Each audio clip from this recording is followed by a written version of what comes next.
The world is too small, our wisdom too limited, our time here too short to waste any more of it in winning fleeting victories at other people's expense. The Clinton Global Initiative, which brings philanthropists and CEOs together with nonprofits to make concrete commitments aimed at some of the world's toughest problems. Almost 10 years in, they have leveraged billions of dollars in assistance in more than 180 countries. CGI was designed to tackle big global challenges in bite-sized pieces, with the conviction that regardless of size or scope, our problems will yield to concerted action and innovative partnerships of individuals, NGOs, businesses, and governments. We have to now find a way to triumph together. All the problems that we face, from climate change to financial contagion to nuclear proliferation, are too complex and cross-cutting for any one government, or indeed for governments, to solve alone. Because we believe that ending hunger is not only possible, but it is both a moral and strategic imperative. Hillary Clinton is trying to shift the spotlight to global warming, the presidential contender unveiling her plans to combat climate change. Together with innovative partners from the public and private sectors, we're working to make homes, universities, and cities more energy efficient. We share a common future, and we are here to find common ground. Women must be empowered. It's classic Bill Clinton, by using his birthday to help the causes he champions, from combating climate change to obesity and even HIV/AIDS. Help bring new dignity and respect to women and girls all over the world. And in so doing, bring new strength and stability to families as well. We are trying to do something no one has ever done before. A new report today claims that the Clinton Foundation gives about 10% of its money that it raises to actual charities and the services that they offer. It has been reported you've made $5 million making speeches. The president's made more than $100 million. Well, if you have no reason to remember, but we came out of the White House not only dead broke, but in debt. 6 years ago, Hillary Clinton was about to become Secretary of State. Barack Obama had nominated her. Everyone knew she was going to be confirmed by the Senate, going to be confirmed easily. But there was a thought, there was a question, there was a doubt out there about a potential conflict of interest. The Clinton Foundation dropping its self-imposed ban on collecting funds from foreign governments and entities. And now the Washington Post reports total contributions to that foundation amount to $2 billion. There's a lot of money sloshing around. Everything is blurred, and it's not good. The questions scream out at me. What in the world happened with the foundation and these ulterior motives and this money and the email server? I'm sorry. Those scream out at me. The amount of schmoozing involved and crossing lines and one person putting money in a foundation and then Clinton getting unbelievable amounts for his speeches, contracts going one way or another, it's not good. I look forward to working with all of you, particularly the appropriators. We have a lot of work to do, and it is such important work that lies ahead.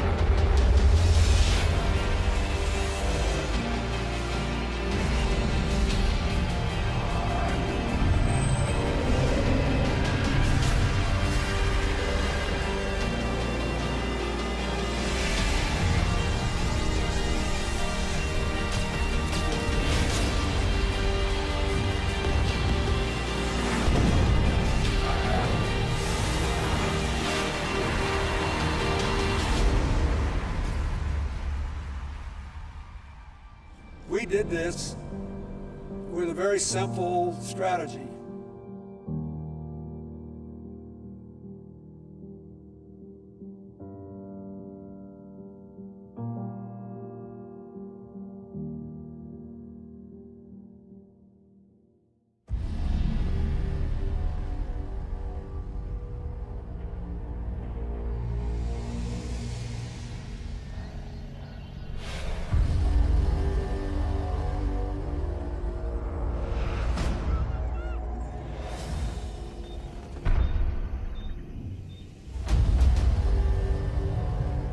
Africa is a continent that has been a chamber of horrors for decades.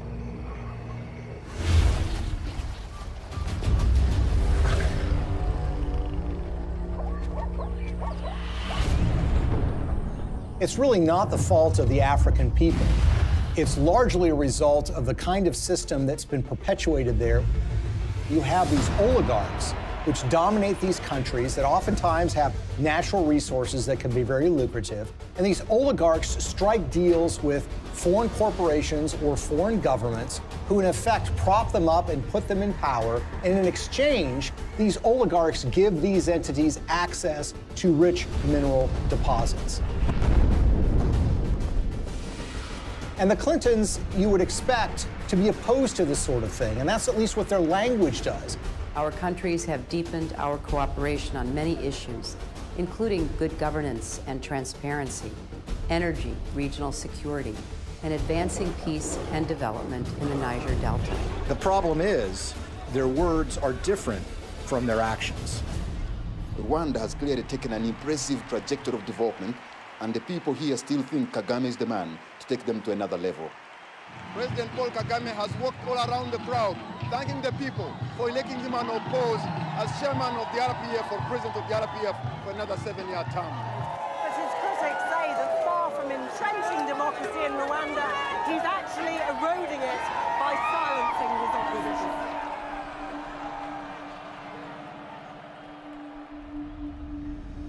Paul Kagame has been praised by Bill Clinton and the Clinton Foundation. But the fact of the matter is Paul Kagame has a terrible human rights record. He's accused of aiding military operations in the neighboring Democratic Republic of Congo, and that actually forced the recruitment of child soldiers. The UN has identified him as being involved in activities that entailed massive human rights violations. The newer opposition parties that have been formed in the last year or two have one by one been silenced or otherwise excluded from the race. And individuals, so not only politicians, but even journalists, for example, and other Rwandans who may have views different from those of the government, have found themselves at the receiving end of what has become quite a violent campaign of intimidation. Well, Paul Kagame is a friend of Bill Clinton's. I want to say a special word of appreciation for the leadership of President Kagame.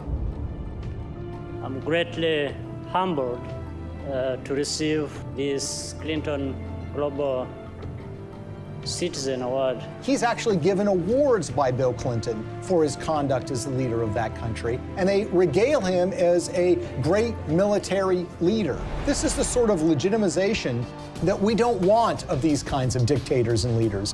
That's the kind of legitimization that the Clintons have engaged in. And they've done it in a way that creates commercial opportunities for donors and friends and allies who want to do business in Africa.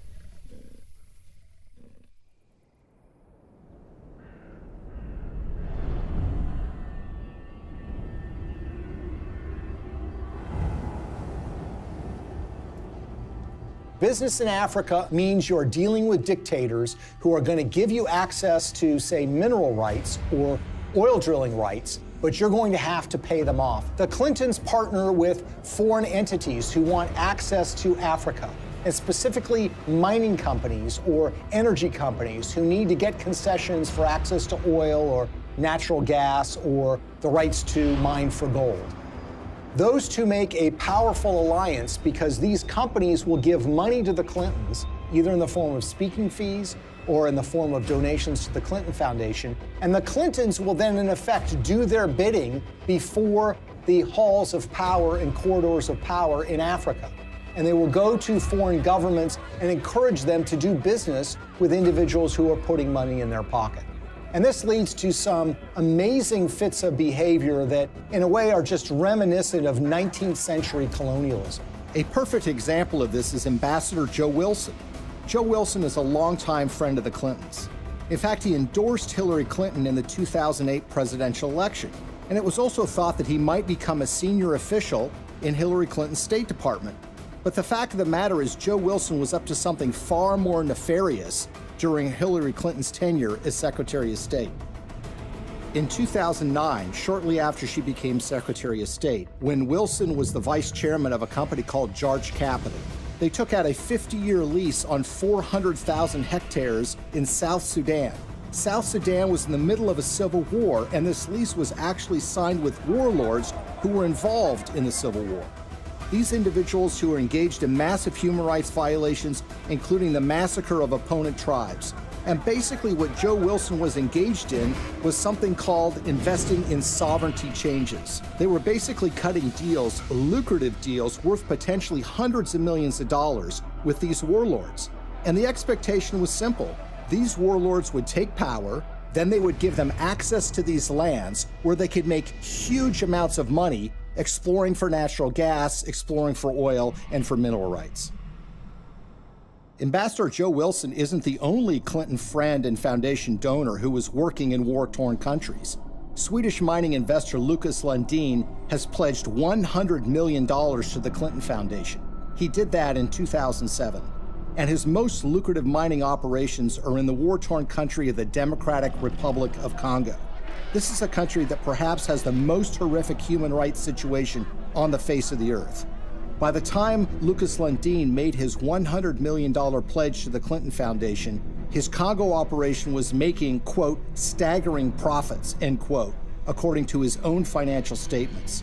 His overall capitalization was $20 billion. But for those profits to remain staggering, U.S. policy under Hillary Clinton had to remain unchanged. That's a problem. Hillary Clinton, as a senator back in 2006, supported something called the Congo Relief, Security, and Democracy Promotion Act. As the law's name implied, the goal was to bring reform to Congo. That's not something that Lucas Lundin would want. So in 2009, when Hillary became Secretary of State, she reversed course 180 degrees and went from supporting reform in Congo to supporting the status quo, which is exactly what Lucas Lundin would want, who of course had committed $100 million to the Clinton Foundation. But Congo isn't the only scandal-plagued country where Clinton benefactors have made millions. Africa's most populous nation, Nigeria, is full of promise, but fulfilling that promise is sometimes a struggle. Plagued by corruption and mismanagement, the resource-rich country has a poverty rate of over 50%. Look at a country like Nigeria, which is really a cesspool of corruption. In fact, people will say it is perhaps the most corrupt country in the world.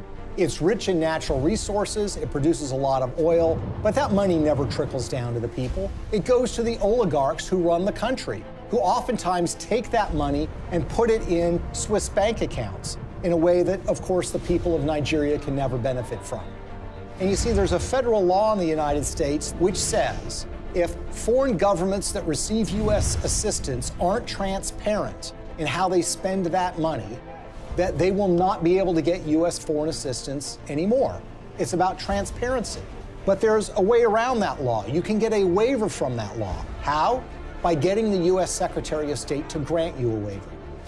We intend to remain very supportive on your reform efforts. Thank you for mentioning the work we did together on the elections. We're also very supportive of the anti-corruption reform efforts, more transparency, and the work that you and your team is also championing, because we really believe that the future for Nigeria is limitless. So in the case of Nigeria, they receive hundreds of millions of dollars in U.S. foreign assistance. They've not made progress in being more transparent. And of course, they've gotten exemptions from Hillary Clinton while she was Secretary of State. What's so curious about this is what was happening commercially to the Clintons while this was going on. Bill Clinton, for the first time ever, gets paid highly lucrative speeches in Nigeria, which had never happened before. In fact, he gets paid to do 2 speeches for $700,000 apiece by a businessman in Nigeria who just happens to be close with the president of that country. Keep in mind, by the way, that his normal speaking fee is less than $200,000 a speech. So this was an enormous payday for Bill Clinton. Okay, now we'll begin the panel.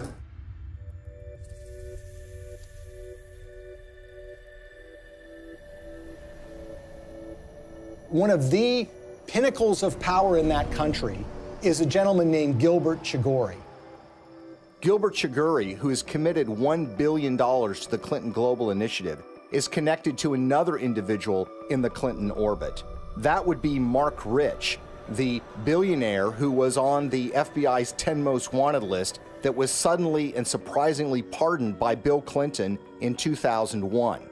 Marc Rich, you might recall, is somebody who was trading oil with the Ayatollah Khomeini of Iran at the same time that the Ayatollah was holding 50 Americans hostage. He also had a long history of busting UN sanctions by trading oil with the apartheid regime in South Africa and a whole host of other nefarious governments. Well, Gilbert Chagoury, the high Clinton donor, was business partners with Marc Rich. Together, they sopped up oil assets in Nigeria and sold them on the oil market for the benefit of a corrupt individual who was leading Nigeria at the time, named General Abacha. Abacha smuggled, by some estimates, $4 to $8 billion out of the country and put them in European bank accounts. Gilbert Chagoury was indicted and convicted in Europe for helping him to do that. He was charged for aiding and abetting a criminal enterprise and on money laundering charges. And the suffering that ends up being done here is by the people of Nigeria, who see their leadership getting a pass from the United States. The elites in those countries are getting rich, the Clintons are getting rich, and the money somehow never trickles down to the people of Nigeria. Sadly, this theme of resources not trickling down to those most in need is a common one when it comes to the Clintons.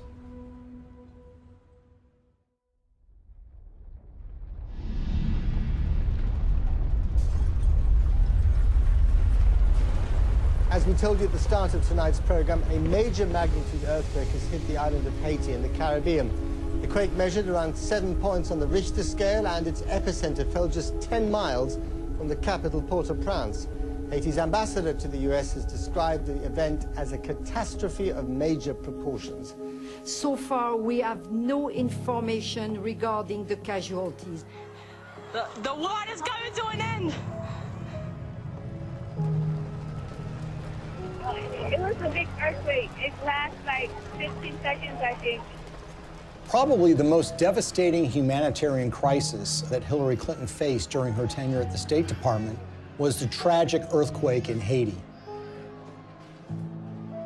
It happened in January of 2010, and literally in a matter of seconds, 250,000 people were estimated to have died, and a large portion of the Haitian infrastructure and economy was just decimated. It was a crisis on a massive scale. The United States is offering our full assistance to Haiti and to others in the region. We will be providing both civilian and military disaster relief and humanitarian assistance, and our prayers are with the people who have suffered, their families, and their loved ones. In the days and weeks that followed the earthquake in January of 2010, Hillary Clinton made visits to Haiti.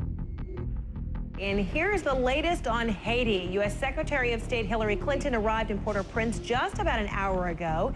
She is the highest-ranking U.S. official in Haiti right now since Tuesday's earthquake. She's meeting with Haitian leaders and international officials to discuss the rescue and relief efforts. In fact, on her first visit, which occurred days after the earthquake, they literally had to stop traffic going in to the airport at Port-au-Prince. There, of course, were relief supplies that were being flown in, but that traffic was stopped so the Secretary of State could come and assess the damage. There is a perception, and there have been complaints or reports of bottlenecks, that there's a lot of aid coming in, but it's very hard to get it out to the people who need it. That's just not true. The aid is coming in, we're getting it out, there's just not enough of it yet. She flew in with her political aides on a large federal airplane. She landed at the airport. She made a large press conference, made statements about her commitment to rebuilding this country, and then she was soon whisked away, headed back to Washington, D.C. Theirs is a city in ruins, a country which can do little but wait for help to arrive. The international community responded in the way that you would expect it to. That is, large amounts of money were committed, up to $13 billion from international relief organizations. And of course, you had the official role of the State Department, which would be point on U.S. taxpayer dollars going to Haiti, for the purposes of relief. I want to assure the people of Haiti that the United States is a friend, a partner, and a supporter. Hillary Clinton's State Department would oversee the reconstruction effort, with Chief of Staff Cheryl Mills responsible for the allocation of U.S. tax dollars through USAID. And Bill Clinton, already appointed Special Envoy to Haiti for the United Nations, was named co-chair of the Interim Haiti Recovery Commission, along with a former Haitian Prime Minister. I hope that it will be rebuilt in a much stronger and more sustainable way, and I think the Haitians want that. So this was clearly a Clinton operation from the beginning. Now, the Haitians had their own ideas about how best to rebuild their country. They wanted new roads. They wanted buildings rebuilt. And that's what you would expect. This is how you recover from an earthquake. The problem is that the Clintons had their own agenda, the interests of major donors who had a vested interest in spending that money in Haiti in ways that would benefit them.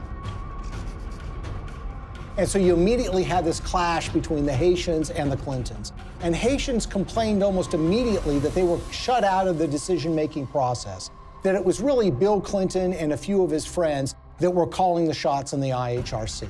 And they made some monumentally bad decisions that not only didn't benefit the Haitian people, but ended up putting money in the pockets of major Clinton donors who had economic stakes in Haiti. We have been united behind a single goal, making investments in this country's people and your infrastructure. So it's a classic example of what some people call disaster capitalism. Disaster capitalism in that a natural disaster creates opportunities for rebuilding to take place, but also for self-enrichment to take place. And if you look at the Clintons and the promises that were made and the results that actually followed, it is a tragic story of crony capitalism gone awry.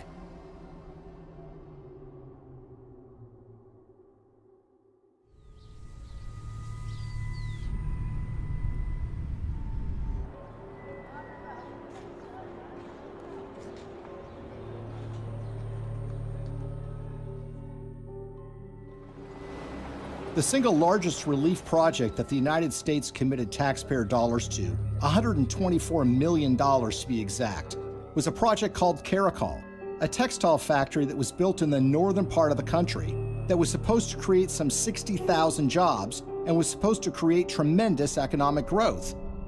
There's a problem here already. You see, the earthquake affected the southern part of Haiti. The northern part of the country was entirely unaffected. But who were the beneficiaries of this? Companies like Gap, Target, and Walmart, to name a few.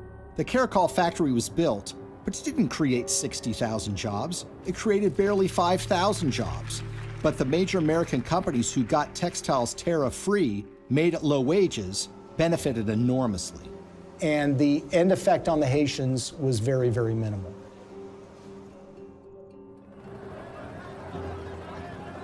If you look at some of the infrastructure projects that were undertaken, the Clintons had very grand plans to build large tracts of homes, and there were contractors that were selected for those projects. Sometimes the contractors had experience, sometimes they did not.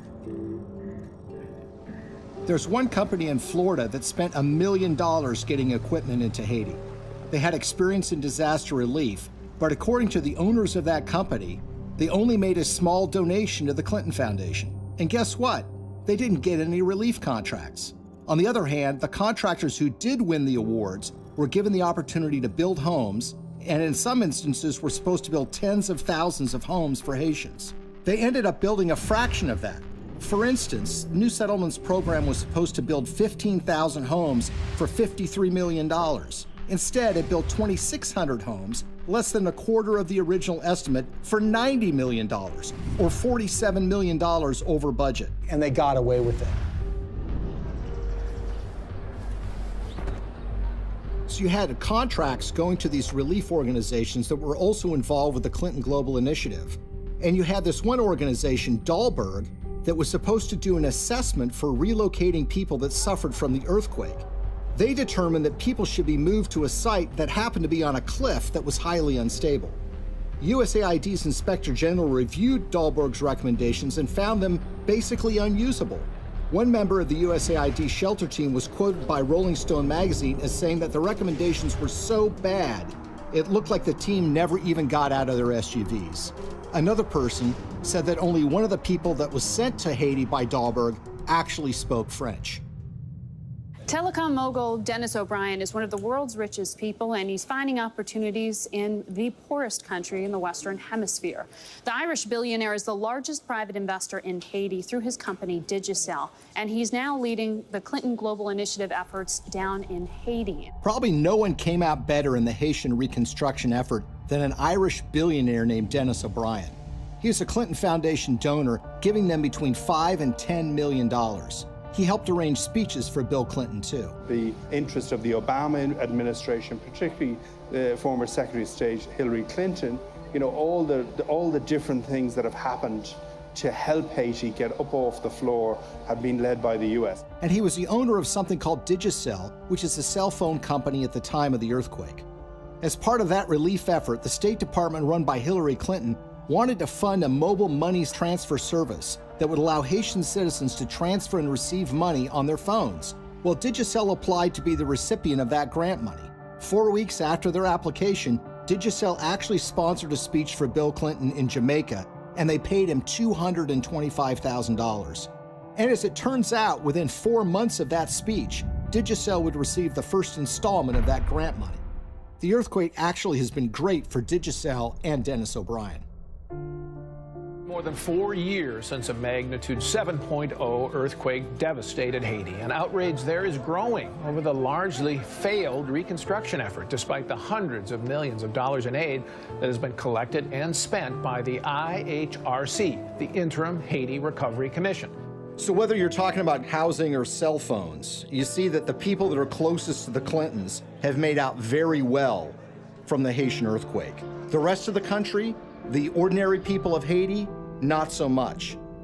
Haitian activists staged a protest outside Hillary Clinton's Manhattan office. The demonstrators claim billions of dollars were stolen through the Haiti Reconstruction Commission headed by Bill Clinton.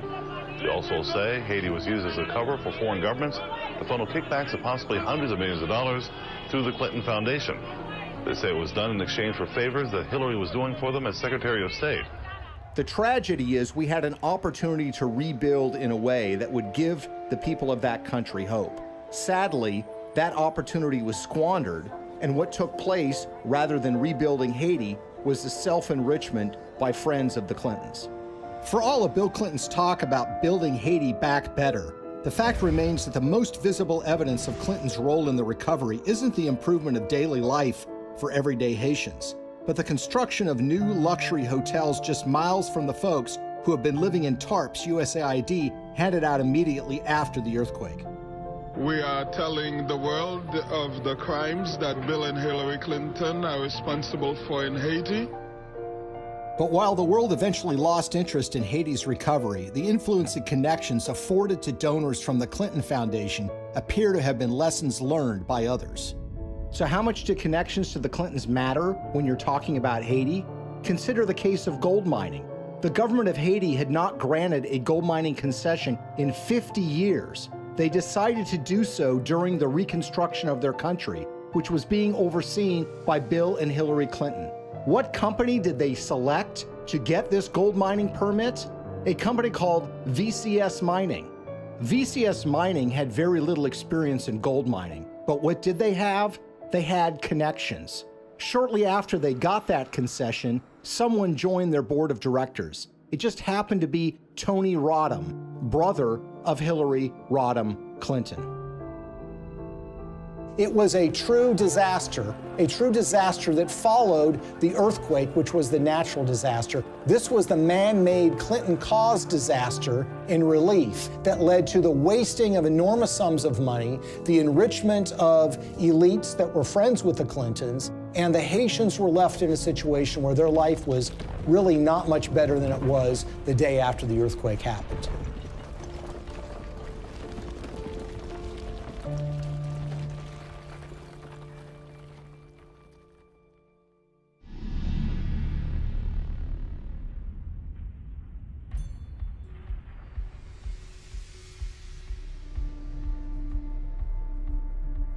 An ambitious pipeline is firing off a war of opinions. Environmental activists marched in Washington today to protest plans for the Keystone XL oil pipeline. A $7 billion project to transport 800,000 barrels of tar sands oil a day from Canada down to the Gulf Coast. In Washington, a showdown on the Senate floor today over the Keystone XL pipeline. The vote to approve the controversial pipe project has big political implications. The pipeline would create 20,000 jobs, but opponents say the environmental risk is too great. One of the touchstones of the climate change debate has been the Keystone XL pipeline. It's designed to carry oil from Canada through the United States to refineries in Louisiana and in Texas. The environmental movement has wholeheartedly rejected this deal from the beginning because they believe that it's going to further contribute to the problems of climate change. Pipeline. 1. We are the people. 2. You can't ignore us. 3. Now, you would think that the Clintons would be opposed to the Keystone XL pipeline deal because of those concerns. And perhaps they might be, except for one or two problems, or should I say 1 or 2 million problems. You see, when Hillary Clinton became Secretary of State in late 2008, there was already an issue related to the Keystone XL pipeline sitting on her desk. She was going to have to sign an environmental and economic impact statement and decide whether the Keystone XL pipeline should go forward.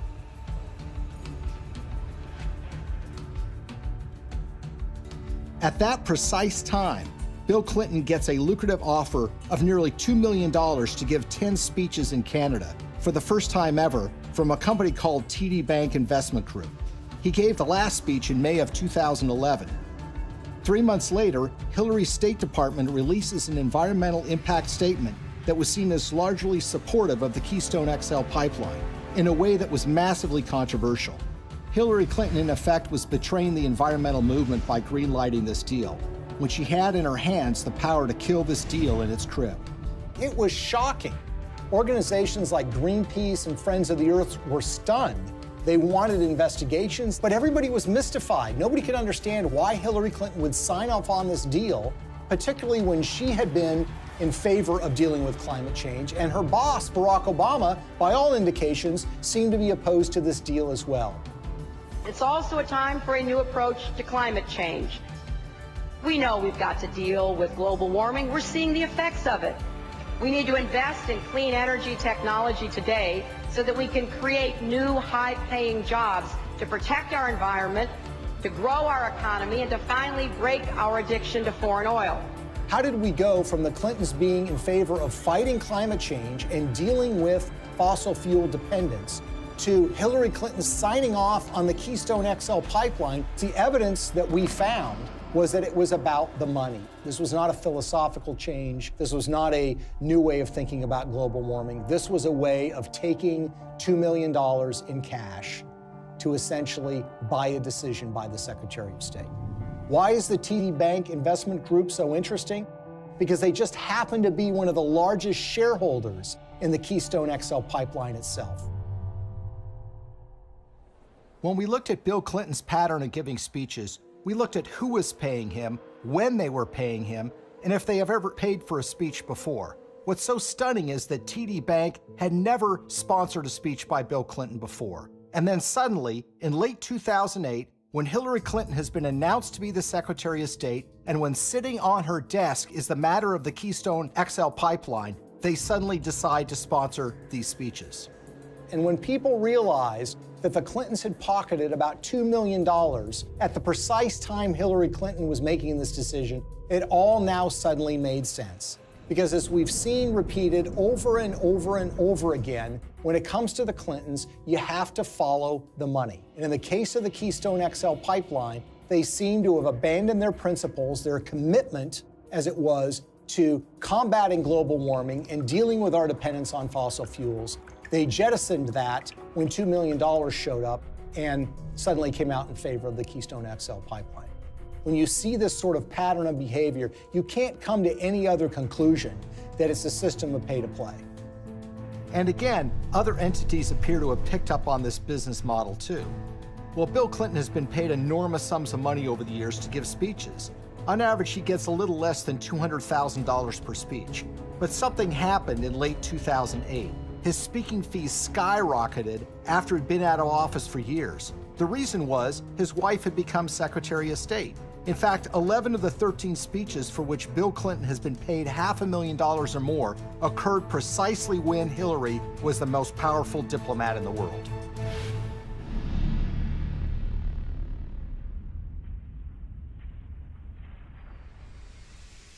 You will never contribute to an organization that will give you a higher probability of having your good intentions turn into real positive changes in other people's lives.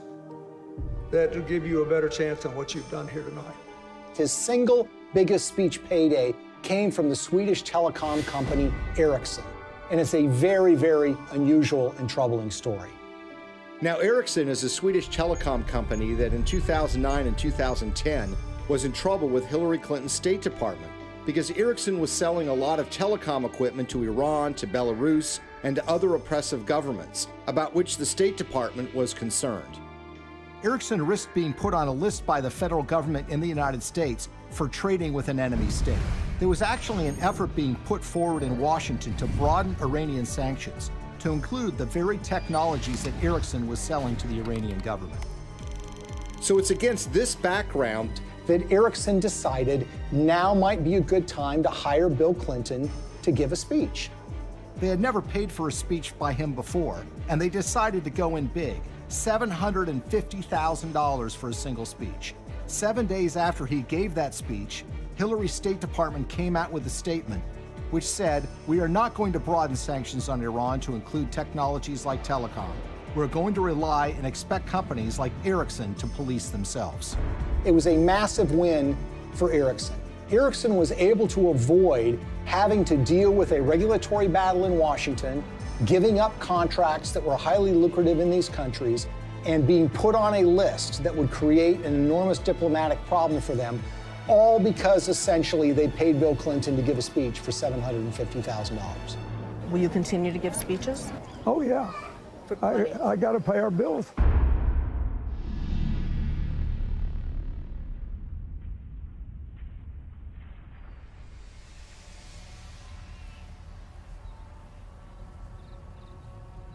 So the question is, why do we see the Clintons reversing decades of policy positions that they've held so closely on issues like human rights and environment? And a big clue comes from the folks that are giving the Clinton Foundation literally tens of millions of dollars. And one, if not the biggest donor to the foundation, is a Canadian named Frank Giustra. Giustra is in the mining business, hardly something you'd call environmentally friendly. And he has interests all over the world. And he used his relationship with the Clintons to benefit those interests, regardless of the environmental concerns. A great example of this is what happened in Colombia. What's so interesting about the relationship that the Clintons have with Frank Giustra is they tend to show up in these foreign countries together at the same time. Frank Giustra's made billions of dollars over the years in the so-called penny stock market in Canada, which is highly open to manipulation. He's been very successful in this area. Now, the Vancouver Stock Exchange is not like the New York Stock Exchange in the United States. This is a stock market or an exchange that is dominated by penny stocks, made up of a lot of natural resources stocks. It's sort of the wild, wild west of investing. It's called Dodge City sometimes. And the reason is because there's a lot of speculators, there's a lot of misinformation that's put around, and there are a lot of mining companies that don't really have any assets, but will proclaim to have gotten the rights to some lucrative gold mine, let's say, and then they send that news out to the public in the hope that it will lead to a flood of people buying the penny stock so the shareholders can sell their assets.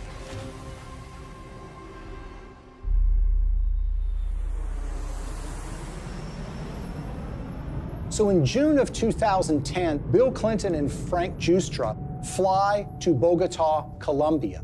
And who arrives there at roughly the same time? Secretary of State Hillary Clinton. The big thing from the news conference was where Bill and Hillary were dining the other night in Bogota. I had a chance to talk to her about her dinner experience in the Zona Rosa, and here's what she had to say. Dinner was good? It was excellent in every way. So it was like eating in the States, but eating in Bogota. Well, it was a real treat to be in Bogota and to be with people who love this city so much, including my husband. Now, in her memoirs, Hillary Clinton says that this is just a happy coincidence. But when you see what follows, you realize that this is no coincidence. The following morning, Bill Clinton has a breakfast meeting with the outgoing president of Colombia, President Uribe.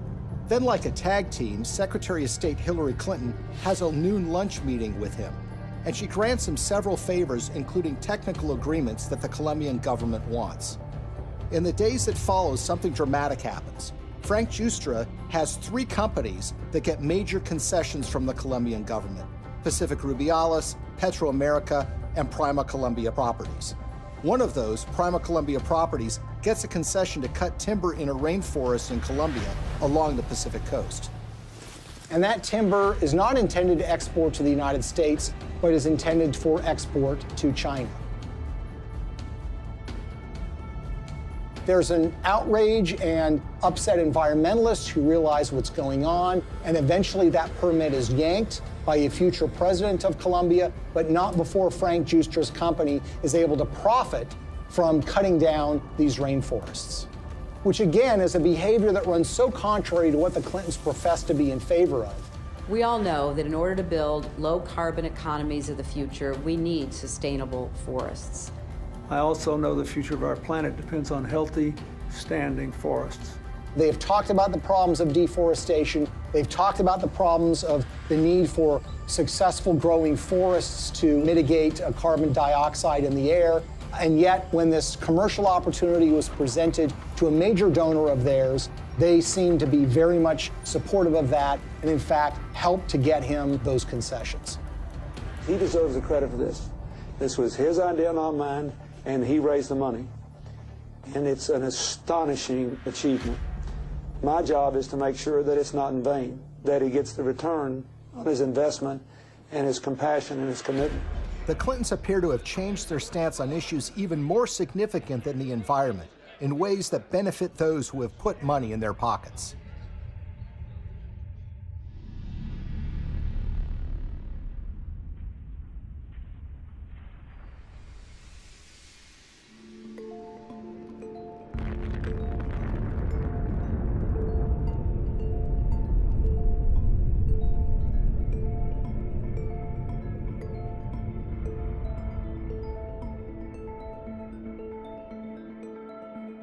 I represent a president and a country committed to a vision of a world without nuclear weapons and to taking the concrete steps necessary that will help us get there. The Indian nuclear deal, I think, is so troubling because this is a core national security issue. One of the signature achievements in foreign policy for Bill Clinton was pushing the Test Ban Treaty and the Non-Proliferation Treaty. Today in New York, the United Nations General Assembly voted overwhelmingly to adopt the Comprehensive Nuclear Test Ban Treaty and open it for signature later this month. The NPT has been sort of the holy grail when it comes to nuclear disarmament, something that the Clintons have been supportive of, not just for years, but for decades. That was all thrown asunder in 1998 when the Indian government tested nuclear weapons underground. India's action threatens the stability of Asia and challenges the firm international consensus to stop all nuclear testing. These were tests that truly shocked the world. Even the CIA was not aware that these tests were about to take place. Clinton's reaction was volcanic.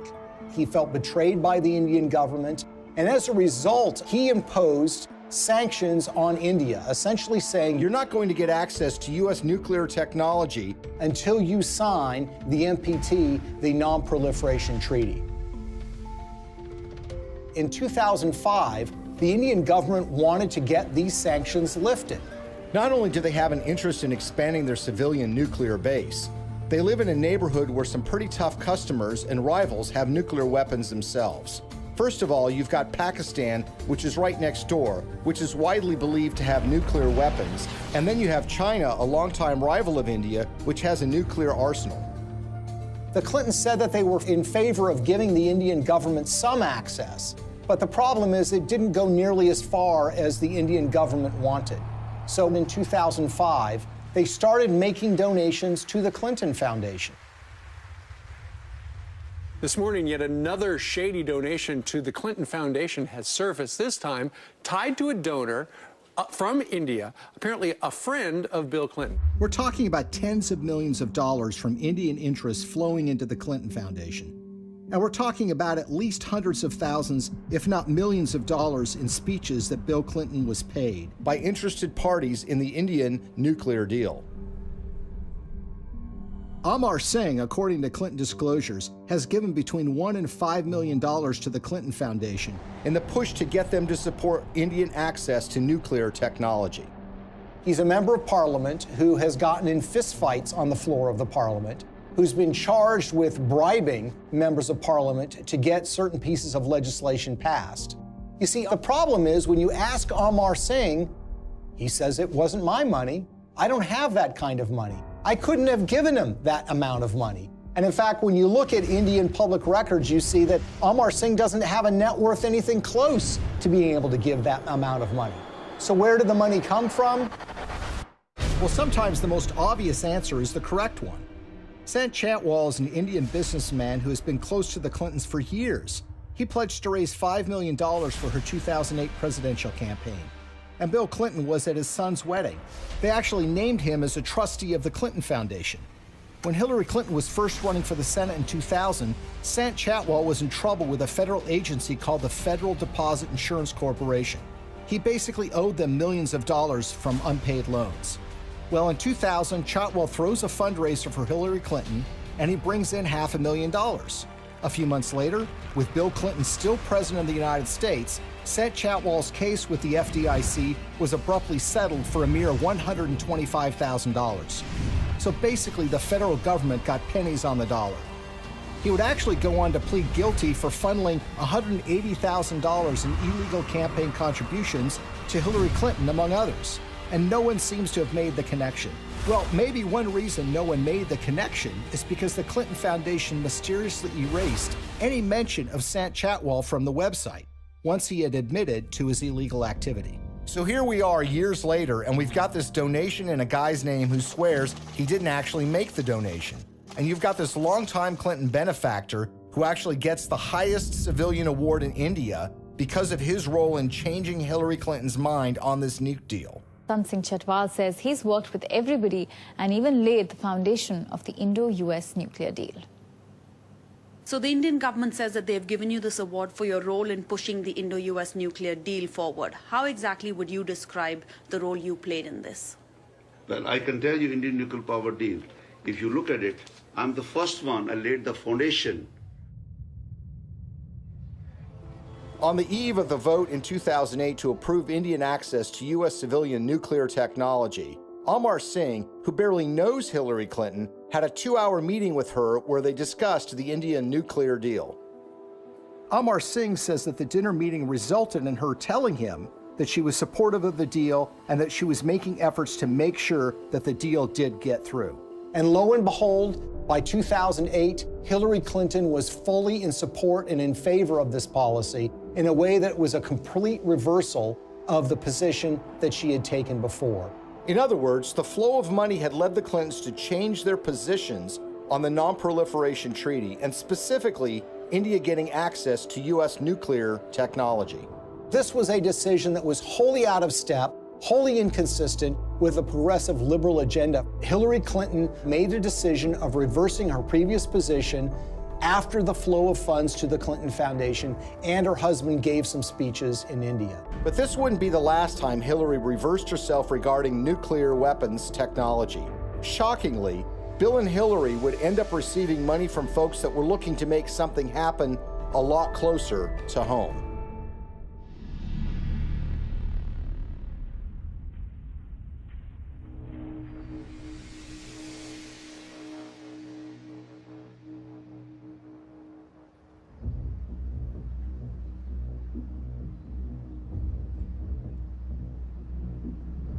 I think the Russian uranium story is perhaps the most shocking and most blatant example of how the Clintons operate. This is a story about the Russian State Nuclear Agency, American uranium, $145 million in cash, and the Clintons. At the end of the day, this is a story about buying influence and selling influence. The Clintons are the sellers of influence, the Canadian investors and the Russians are the buyers. Bill Clinton had gone to the Central Asian country of Kazakhstan in 2005 with Frank Giustra. Kazakhstan is a country that's been run since the collapse of the Soviet Union by a dictator named Nazarbayev, who shuts down political opposition and tortures political opponents. The ostensible purpose of the visit to Kazakhstan by Bill Clinton was to talk with Nazarbayev about AIDS HIV. The problem is Kazakhstan really does not have an AIDS HIV problem. So that explanation really doesn't make sense. What makes far more sense is that Frank Giustra wanted access to very lucrative Kazakh uranium mines. Kazakhstan is one of the largest producers of uranium in the world. Bill Clinton arrives there with Frank Giustra, and they have a series of meetings with Kazakh officials. There's a press conference where Bill Clinton stands with the dictator of Kazakhstan and he praises the human rights record. He praises that elections are being held in the country, and he even says that Kazakhstan should head up something called the OSCE, which is the Organization for Security and Cooperation in Europe. Think about that for a second. Bill Clinton is saying that a known human rights violator who's been condemned by human rights organizations around the world should head up a human rights organization. They go from a press conference to a dinner where Frank Giustra, Nazarbayev, the dictator of Kazakhstan, and Bill Clinton meet and talk.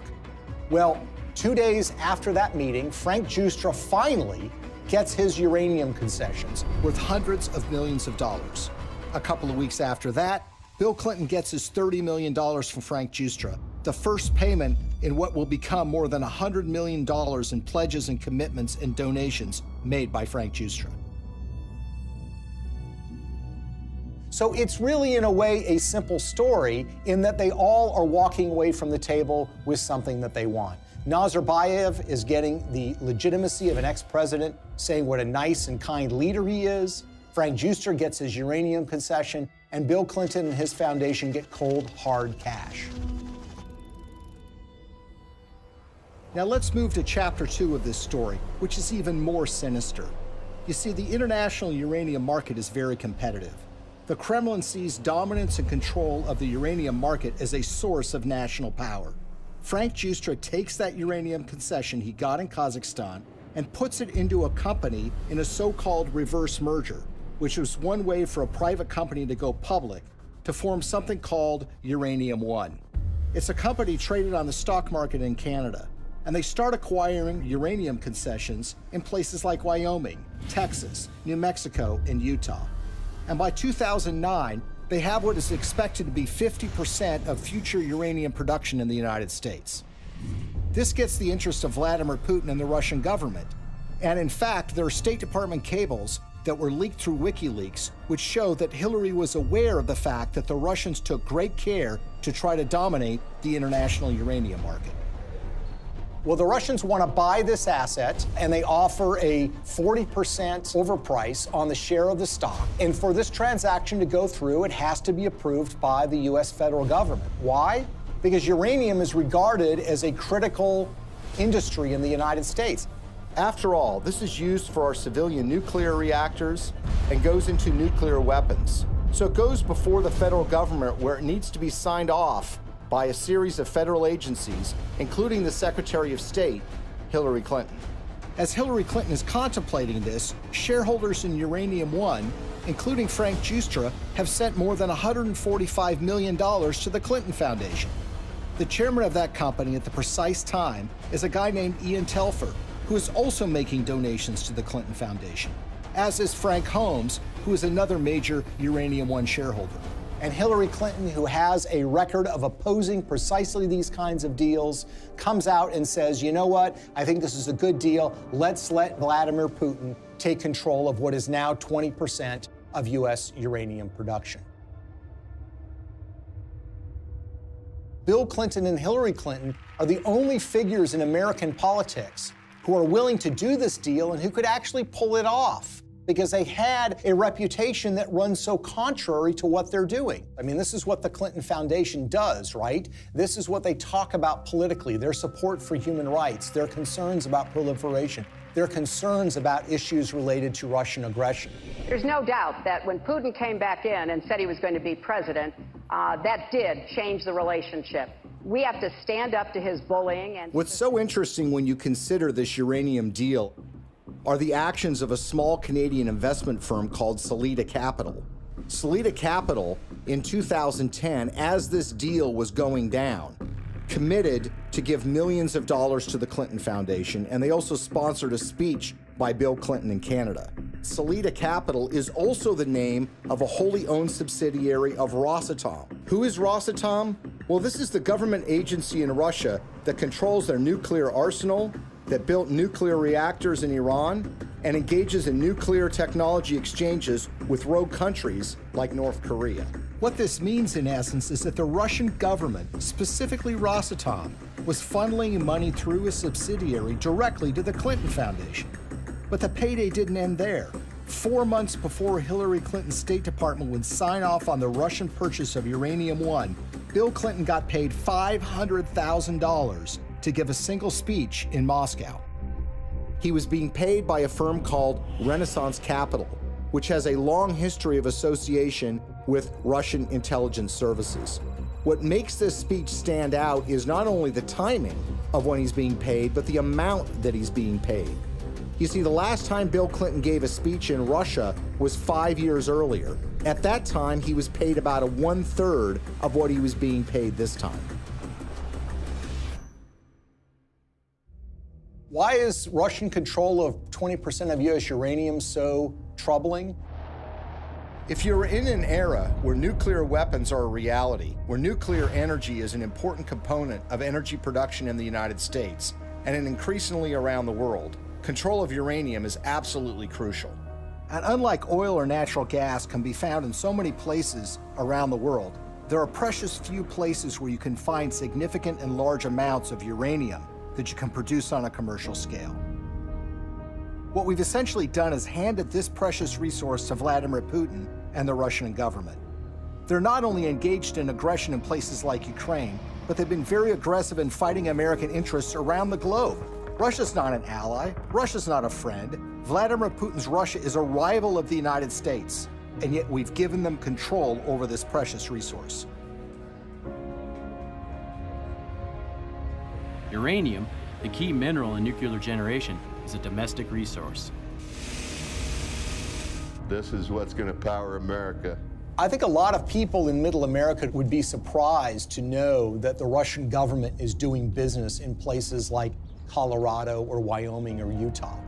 These are small mining towns. These are operations that have existed for a while, that have been under the control of American companies or for a while Canadian companies. But it's now Russian companies that control this, and those companies are controlled by the Russian government. Having read through the archives of the KGB, the files that they have been released, I can tell you that they look at the United States as weak and ineffectual. This is a thuggish government that is engaged in massive human rights violations. There are opponents of this regime that have been killed or have disappeared. There's been persecution of human rights organizations. There's been persecution of homosexuals. And it's shocking and stunning to me that there has not been more attention focused to this fact, that we have given this critical resource to somebody who is engaged in so much nefarious behavior. Greetings from Washington. I want to thank all of you for your work to root out corruption that weakens economic development, feeds black markets and organized crime, and undermines the promise of democracy. As we work together to eradicate corruption in our own countries, we should also maintain the highest standards of transparency and accountability in our development efforts around the world. Corruption in emerging markets and fragile democracies undermines the confidence of citizens and investors alike, while responsible governance helps to foster sustainable economic development and political stability. I believe in the oldest adage in American politics, which is follow the money. Enormous amounts of money have flowed to the Clintons. from foreign governments, foreign financiers, and businesses. Some of that money lands in their pocket. Some of it lands in their foundation. It's a pattern we've seen repeated over and over and over again all around the world. It's not a coincidence. Money exchanges hands and favors are done. Now Clinton friends and supporters will say there's no smoking gun. But look at American political history. People are convicted all the time for a pattern of behavior where, for example, they're engaged in insider trading on the stock market. So, for example, you have a foreign corporation or a foreign government that wants something from the State Department while Hillary Clinton is Secretary of State. They will make a large payment to the Clinton Foundation. That will be followed by favorable action on their behalf. If that happens 1 or 2 times, you might say, look, it's just a coincidence. But when you see the pattern recreated over and over and over again, you have to recognize that these events are connected. They've created a model for massive self-enrichment that allows you to go into so-called public service, but get extremely rich at the same time. And when friends and allies say that the Clintons aren't really that interested in money, their actions show otherwise. What's so shocking to a lot of people is that making of that money requires them to betray their progressive values, the environment, labor unions, women's rights, human rights. The Clintons are doing business and growing rich with the favor of the very individuals who you would expect to be their political opposites. For a very long time in American history, and probably still to this day, one of the worst things that could be said about you as a politician is that you are on the take from foreign interests. What the Clintons have essentially done is busted down the door and robbed the bank of that concept. So when people think of the Clintons taking foreign money, they think it's maybe an insurance company from Great Britain, or they think it's from a supermarket chain in Canada. The fact of the matter is a lot of that money comes from the darkest, worst corners of the world. Are countries like Nigeria and Russia in the habit of giving money to politicians and not wanting something back? The Clintons are glad to take this money. It's made them fabulously wealthy. But what has it done for us? Before we had to worry about money from Wall Street and big labor, now we have to worry about it coming from around the world and infecting our politics and damaging our politics, everything from our uranium policy to our human rights policy. Nothing seems to be safe anymore. How is this not corruption? How is this not a crime? With the Clintons, nothing is sacred. Everything is for sale. But we are the ones who are paying the price. Maybe, just maybe, the American people are tired of being sold out.